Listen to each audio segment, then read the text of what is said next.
तो आज हम जिस सिविलाइजेशन की बात करने वाले हैं वो किसी साइंस फिक्शन फिल्म से कम नहीं है। सिंधु घाटी सभ्यता या हड़प्पन सिविलाइजेशन। हमारे पास जो ये नोट्स और तस्वीरें हैं, ये किसी जासूसी कहानी के सुरागों की तरह है। कहानी एक ऐसी सभ्यता की जो आज के इंजीनियर्स को भी हैरान कर दे, लेकिन फिर अचानक जैसे हवा में गायब हो गई। तो आज का मिशन है इन सुरागों को जोड़कर यह समझना कि सिंधु घाटी के लोग आखिर थे कौन और वो चले कहां गए। चलिए इस पहेली को सुलझाना शुरू करते हैं। बिल्कुल। और ये पहेली इसलिए भी फैसिनेट करती है क्योंकि हम सिर्फ फैक्ट्स की बात नहीं कर रहे, हम इमेजिनेशन की बात कर रहे हैं। मतलब ये सोचना कि आज से 4,500 साल पहले जब दुनिया के ज्यादातर हिस्सों में लोग छोटे छोटे बस्तियों में रह रहे थे, यहाँ भारत में पूरे के पूरे प्लान्ड शहर बसाए जा रहे थे। ये किसी टाइम ट्रैवल जैसा एहसास। Okay, let's unpack this. सबसे पहली चीज जो इन नोट्स में हाईलाइटेड है वो है इनकी अर्बन प्लानिंग। लिखा है मोस्ट यूनिक फीचर। ऐसा लगता है जैसे किसी मॉडर्न आर्किटेक्ट ने ये शहर बनाया हो। सड़कें एक दूसरे को 90 डिग्री पर काटती थी, जिसे ग्रिड पैटर्न कहते हैं। मतलब गलियों का कोई टेढ़ा मेढ़ा जाल नहीं, बिल्कुल जैसे न्यूयॉर्क सिटी का लेआउट हो। ये कैसे पॉसिबल था? ये एक्सीडेंट तो बिल्कुल नहीं था। ये दिखाता है कि शहर बसाने से पहले एक पूरा ब्लूप्रिंट तैयार होता था।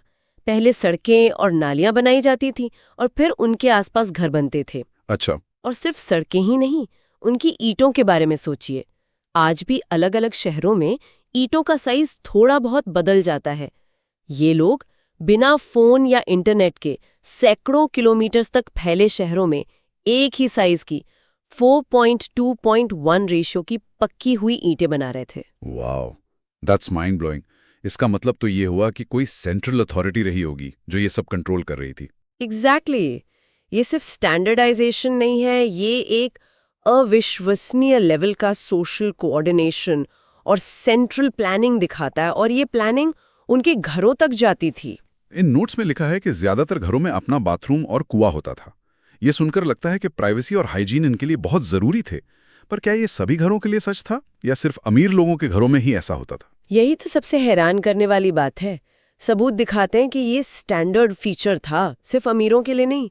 उनका ड्रेनेज सिस्टम किसी एक इलाके तक सीमित नहीं था, वो पूरे शहर को एक साथ जोड़ता था। मतलब सोचिए, आज हमारे शहरों में जो मैनहोल्स वाला सिस्टम है, उसका एक बेसिक वर्जन उनके पास था। उन्होंने बीच बीच में गड्ढे या सम्स बना रखे थे ताकि भारी कचरा वहीं रुक जाए और नालियां ब्लॉक ना हो। और ये नालियां ढकी होती थी? हाँ, लाइमस्टोन स्लैब्स से, जो दुनिया के कई हिस्सों में हजारों साल बाद आई। अच्छा, शहरों का लेआउट भी बड़ा इंटरेस्टिंग था। ज्यादातर शहर दो हिस्सों में बंटे थे, सिटाडेल और लोअर टाउन। सिटाडेल मतलब एक छोटा ऊंचा हिस्सा, और लोअर टाउन मतलब बड़ा निचला इलाका। हाँ, तो इसका क्या मतलब था? ये एक तरह से सोशल स्ट्रक्चरल डिवीजन दिखाता है। सिटाडेल, जिसे दीवारों से फोर्टिफाई किया जाता था, शायद पब्लिक लाइफ का केंद्र था। हो सकता है यहाँ शासक वर्ग या पुजारी रहते हों और यहीं पर बड़ी बड़ी पब्लिक बिल्डिंग्स होती थीं, जबकि लोअर टाउन आम लोगों का रेजिडेंशियल एरिया था। लेकिन इन नोट्स में कुछ एक्सेप्शंस भी दिए हैं जो इसे और दिलचस्प बनाते हैं।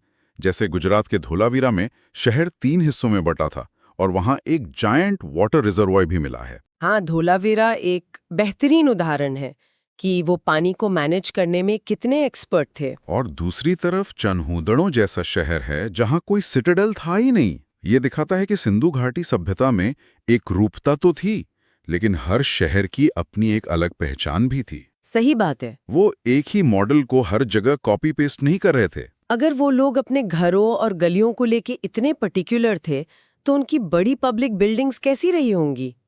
मोहनजोदड़ो की कुछ इमारतों के बारे में नोट्स में जो लिखा है, वो तो किसी महल से कम नहीं लगता। जैसे ये great bath. The great bath वाकई में एक अजूबा है। ये एक बड़ा आयताकार टैंक है जिसे पकी हुई ईंटों से बनाया गया था और इसे वाटरप्रूफ बनाने के लिए जिप्सम मोर्टार का इस्तेमाल किया गया था, जो उस जमाने की इंजीनियरिंग का एक शानदार नमूना है। इसके दोनों तरफ सीढ़ियां थीं और शायद इसके चारों ओर कमरे भी थे। तो इसका पर्पस क्या था? कोई स्विमिंग पूल? स्विमिंग पूल से कहीं ज्यादा। माना जाता है कि इसका इस्तेमाल किसी खास धार्मिक अनुष्ठान के लिए होता था, सामूहिक स्नान या रिचुअल प्यूरिफिकेशन के लिए। ये उनकी जिंदगी में पानी और सफाई के महत्व को दिखाता है। और फिर है ग्रेट ग्रैनरी। ये मोहनजोदाड़ो की सबसे बड़ी इमारत थी। इसका मकसद तो नाम से ही साफ है, अनाज को स्टोर करना। हाँ, लेकिन ये सिर्फ एक गोदाम नहीं था, ये उनकी इकोनॉमिक स्टेबिलिटी और प्लानिंग का प्रतीक था। इसका मतलब है कि वो जरूरत से ज्यादा अनाज उगाते थे, यानी एग्रीकल्चरल सरप्लस था और उसे मैनेज करने का एक सेंट्रलाइज सिस्टम था। अच्छा। हड़क्का में भी हमें 2 रोज में बने 6-6 अन्न भंडार मिले हैं। ये एक तरह से उनके नेशनल फूड रिजर्व थे, जो बाढ़ या सूखे जैसी इमरजेंसी में काम आते होंगे। ये सरप्लस अनाज वाली बात हमें सीधे उनकी डेली लाइफ में ले जाती है। तो वो खाते क्या थे? इन नोट्स के मुताबिक गेहूं, जौ, दालें, चना, तिल, ये सब उनकी मेन डाइट थी। पर एक चीज मिसिंग है, चावल। उसके सबूत बहुत कम हैं। सही कहा। लेकिन जिस एक चीज ने उन्हें दुनिया भर में मशहूर किया, वो था कपास। इंडस वाली सिविलाइजेशन दुनिया की पहली सभ्यताओं में से एक थी जिसने कपास उगाना शुरू किया। इतना ही नहीं, प्राचीन यूनानियों मतलब ग्रीक्स ने कपास के लिए सिंदन शब्द का इस्तेमाल किया, जो सिंधु से ही निकला है। ये दिखाता है कि उनका हाई क्वालिटी कॉटन दुनिया भर में ट्रेड होता था। फार्मिंग की टेक्निक्स भी काफी एडवांस्ड रही होंगी फिर तो। कालीबंगन राजस्थान में जुताई वाले खेत के सबूत मिले हैं, जहां 2 फसलें एक साथ उगाई जाती थीं। बिल्कुल। वो लकड़ी के हल का इस्तेमाल करते थे, जिससे शायद बैल खींचते थे। इसके सबूत हमें चोलिस्तान और बनावली से मिले मिट्टी के हल के खिलौना मॉडल से मिलते हैं। वो सिर्फ किसान नहीं थे, बल्कि बहुत स्किल्ड आर्टिसंस भी थे। एक मिनट, इन नोट्स में जानवरों को लेकर जो लिखा है वो थोड़ा अजीब है। भेड़, बकरी, भैंस, सूअर, बैल, ये सब तो ठीक है, लेकिन यहाँ लिखा है कि घोड़े और गाय के पुख्ता सबूत ही नहीं मिले। ये कैसे हो सकता है? हम तो हमेशा सुनते हैं कि भारत में गायें बहुत महत्वपूर्ण थीं। ये एक बहुत बड़ा डिबेट है इतिहासकारों के बीच। गायों की जगह हम्प्ड बुल यानी कुबड़ वाले बैल की मोहरें बहुत मिली हैं, जो शायद ज्यादा पूजनीय था। और घोड़े का मामला और भी पेचीदा है। पूरी सभ्यता में सिर्फ सुरकोटड़ा नाम की जगह से घोड़े की एक हड्डी मिली है। हो सकता है वो घोड़े के बारे में जानते हों, लेकिन वो उनकी सोसाइटी का सेंट्रल पार्ट नहीं था, जैसा बाद की सभ्यताओं में हुआ। मतलब ये छोटे छोटे सुराग पूरी कहानी को बदल सकते हैं। हाँ। अच्छा, उनके क्राफ्ट और ट्रेड की बात करते हैं। चान्हू-दड़ो को क्राफ्ट प्रोडक्शन का केंद्र बताया गया है। चान्हू-दड़ो एक इंडस्ट्रियल टाउन जैसा था। वहां मनके माने बीड्स बनाना, शंख की कटाई, मेटल वर्किंग और सबसे जरूरी मोहरे बनाने का काम बड़े पैमाने पर होता था। नागेश्वर और बालाकोट जैसी बस्तियां जो समुद्र के किनारे थीं, वो शंख से चूड़ियां और दूसरी डेकोरेटिव चीजें बनाने में स्पेशलाइज्ड थीं। और ये सारा सामान सिर्फ अपने लिए नहीं बनाते थे, इनका ट्रेड नेटवर्क तो कमाल का था। ये लोग शॉर्टुगाई, जो आज का अफगानिस्तान में है, वहां से लैपिस लेजुलिन नाम का कीमती नीला पत्थर मंगाते थे। राजस्थान से कार्नेलियन और दक्षिण भारत से सोना आता था। और सिर्फ भारत तक ही सीमित नहीं थे। मेसोपोटामिया यानी आज का इराक उनके सबसे बड़े ट्रेडिंग पार्टनर्स में से एक था।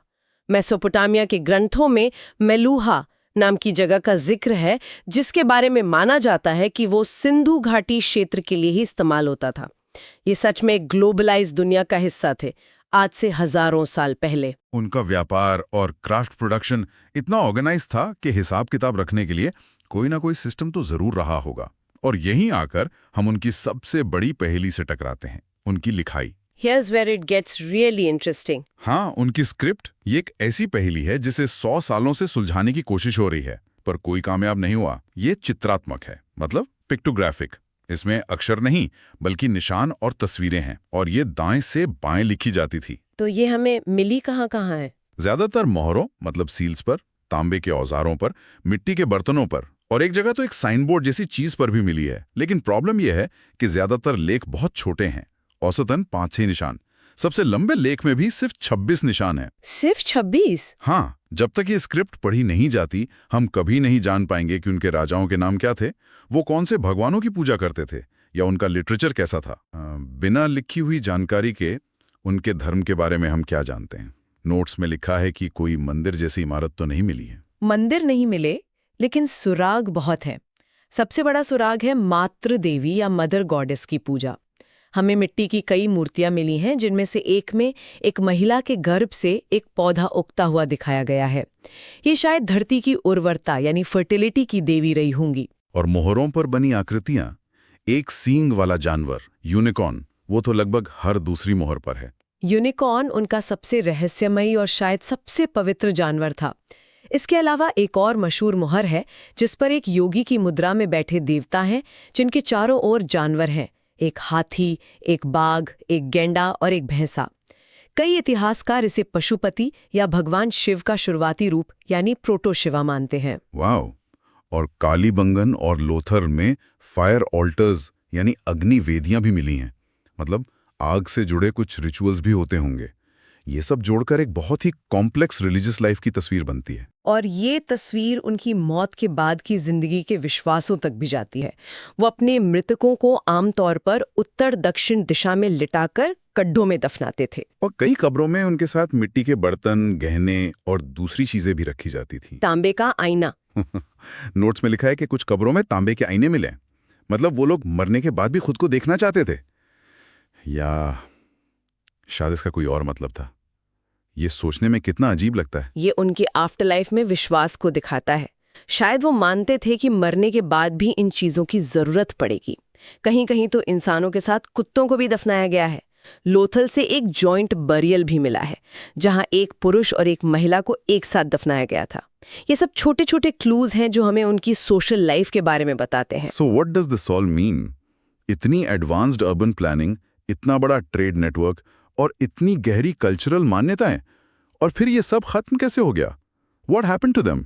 ये इस जासूसी कहानी का सबसे बड़ा सवाल है। और इसका कोई एक आसान जवाब नहीं है। ये इस सभ्यता का सबसे बड़ा रहस्य है। पहले माना जाता था कि आर्यों के आक्रमण ने इन्हें खत्म कर दिया, लेकिन अब इस थ्योरी को ज्यादातर विशेषज्ञ नहीं मानते। अब लगता है कि इसके पीछे कई वजहें थीं जो एक साथ हुईं। जैसे कि एक सबसे बड़ा कारण है क्लाइमेट चेंज। हो सकता है कि मॉनसून का पैटर्न बदल गया हो, बारिश कम हो गई हो, जिससे सरस्वती जैसी नदियां सूखने लगीं, खेती बर्बाद हो गई होगी। अच्छा, दूसरा कारण हो सकता है डिफॉरेस्टेशन, यानी वनों की कटाई। ईंटें पकाने और घर बनाने के लिए उन्होंने बड़े पैमाने पर जंगल काटे होंगे, जिससे एनवायरनमेंट का बैलेंस बिगड़ गया। और बाढ़ का भी जिक्र है इन नोट्स में। हाँ, सिंधु नदी में बार बार आने वाली विनाशकारी बाढ़ ने भी मोहनजोदाड़ो जैसे शहरों को बहुत नुकसान पहुंचाया होगा। तो आप सोचिए, एक तरफ सूखा, दूसरी तरफ बाढ़, नदियों का रास्ता बदलना, संसाधनों की कमी, इन सब ने मिलकर इस महान सभ्यता को धीरे धीरे पतन की ओर धकेल दिया। तो कोई एक ड्रामेटिक एंड नहीं हुआ? नहीं, बल्कि लगभग 1900 बीसी के आते आते ये शहर धीरे धीरे खाली होने लगे और लोग छोटे गांवों की तरफ चले गए। तो सिंधु घाटी सभ्यता, एडवांस्ड अर्बन प्लानिंग, एक विशाल व्यापार नेटवर्क और एक ऐसी रहस्यमयी लिपि का मिश्रण थी जिसे हम आज तक समझ नहीं पाए हैं। वो लोहे के बारे में नहीं जानते थे, लेकिन कांस्य युग यानी ब्रॉन्ज एज में उन्होंने जो हासिल किया वो आज भी हमें हैरान करता है। बिल्कुल। इन सभी स्रोतों और सुरागों से गुजरने के बाद सोचने के लिए एक दिलचस्प सवाल ये उठता है, अगर कल हम उनकी लिपि को समझने में कामयाब हो जाते हैं तो वो कौन सा एक सबसे बड़ा रहस्य होगा जिसके खुलने की हम उम्मीद कर सकते हैं?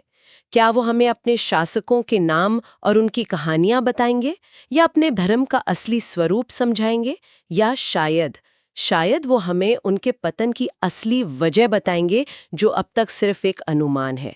वो एक खुलासा क्या होगा जो इतिहास को हमेशा के लिए बदल देगा।